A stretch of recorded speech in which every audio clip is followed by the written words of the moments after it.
بہت خوبصورت ہے ویسے یہ تحریر یار. جب ابا کی تنخواہ کے پورے 350 روپے خرچ ہو جاتے تب اماں ہمارا پسندیدہ پکوان تیار کرتی. جی 350 جو تنخواہ ہے نا ابا جی کی، اس کا مطلب ہے کسی بزرگ آدمی نے لکھا ہوا. ترکیب یہ تھی کہ سوکھی روٹیوں کے ٹکڑے کپڑے کے پرانے تھیلے میں جمع ہوتے رہتے اور مہینے کے آخری دنوں میں ان ٹکڑوں کی قسمت کھلتی. پانی میں بھگو کر نرم کر کے ان کے ساتھ 1-2 مٹھی بچی ہوئی دالیں سل بٹے پر پسے ہوئے مسالے کے ساتھ دیگچی میں ڈال کر پکنے چھوڑ دیا جاتا. سوکھی روٹی جو ہے وہ گلی کر کے طوطے کو ڈال دیتے. حتیٰ کہ مزیدار حلیم سا بن جاتا. ماں اس کو حلیم کہتی. حتیٰ کہ مزیدار حلیم سا بن جاتا. ہم سب بچے وہ حلیم انگلیاں چاٹ کر ختم کر جاتے. اماں کے لیے صرف دیگچی کی تہ میں لگے کچھ ٹکڑے ہی بچتے. اماں کا کہنا تھا کہ کھرچن کا مزہ تم لوگ کیا جانو. یہ ہے دلاسا اولاد کو. یہ مائیں جو ہے نا یہ بہانے سے بچوں کو کھلانے کے چکر میں نا اس طرح کی باتیں کرتی ہیں. سنو آگے. اور اماں ایسی سگڑ تھیں کہ ایک دن گوبھی پکتی، اگلے دن اس گوبھی کے پتوں اور ڈنٹلوں کی سبزی بنتی. یہ کہنا مشکل ہو جاتا کہ گوبھی زیادہ مزے کی تھی یا اس کے ڈنٹلوں کی سبزی. اماں جب بھی بازار جاتی تو غفور درزی کی دکان کے کونے میں پڑی قطرنوں کی پوٹلی بنا کے لے آتی. کچھ عرصے بعد یہ قطرنے تکیے کے نئے غلافوں میں بھر دی جاتی. کیونکہ اماں کے بقول ایک تو مہنگی روئی خریدو، پھر روئی کے تکیوں میں جراثیم پیدا کر لو. کیسے بچت والے لوگ تھے.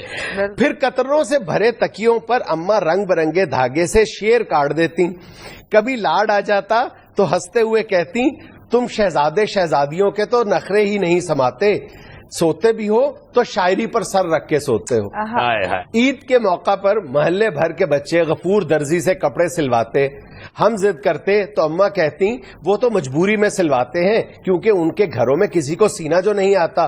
میں تو اپنے شہزادے شہزادیوں کے لیے ہاتھ سے کپڑے سیوں گی. اور یہ واقعی مائیں صرف بچت تو ایک طرف ہے، دوسرا پیار اتنا اولاد سے ہوتا تھا، ٹائم اتنا بچوں کو دیتی تھی کہ واقعی چاہ سے شوق سے بچوں کے کپڑے. ہم بہن بھائی جب ذرا سیانے ہوئے تو ہمیں عجیب سا لگنے لگا کہ محلے کے باقی بچے بچیاں تو نئے نئے رنگوں کے چمکیلے سے کپڑے پہنتے ہیں مگر ہمارے گھر میں سب ایک ہی طرح کے کپڑے پہنتے ہیں.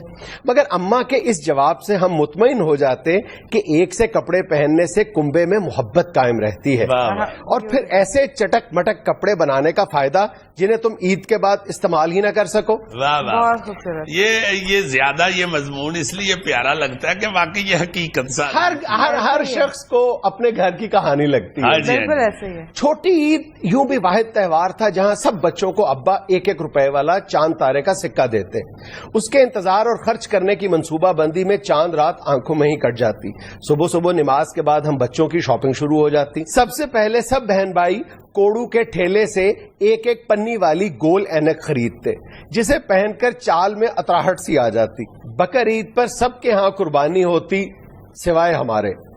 مگر یہاں بھی اماں کی منطق دل کو لگتی کہ جو لوگ کسی وجہ سے دنیا میں قربانی نہیں کر سکتے اللہ میاں ان کے بکرے اوپر جمع کرتا رہتا ہے. جب ہم اوپر جائیں گے تو ایک ساتھ سب جانور قربان کریں گے. ایک دفعہ گڑیا نے پوچھا اماں کیا ہم جلدی اوپر نہیں جا سکتے؟ ہر سوال پر مطمئن کر دینے والی اماں چپ سی ہو گئیں. ہمیں صحن میں چھوڑ کر اکیلے کمرے میں چلی گئیں. ہم بچوں نے پہلی بار کمرے سے سسکیوں کی آوازیں سنی مگر جھانکنے کی ہمت نہیں ہوئی. سمجھ نہیں آیا کہ آخر گڑیا کی بات پر رونے کی کیا بات تھی.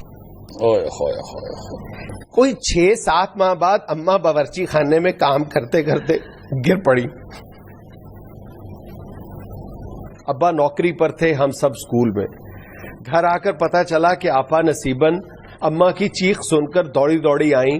پھر گلی کی نکڑ پر بیٹھنے والے ڈاکٹر محسن کو بلا لائیں. ڈاکٹر صاحب نے کہا اماں کا دل اچانک ساتھ چھوڑ گیا ہے.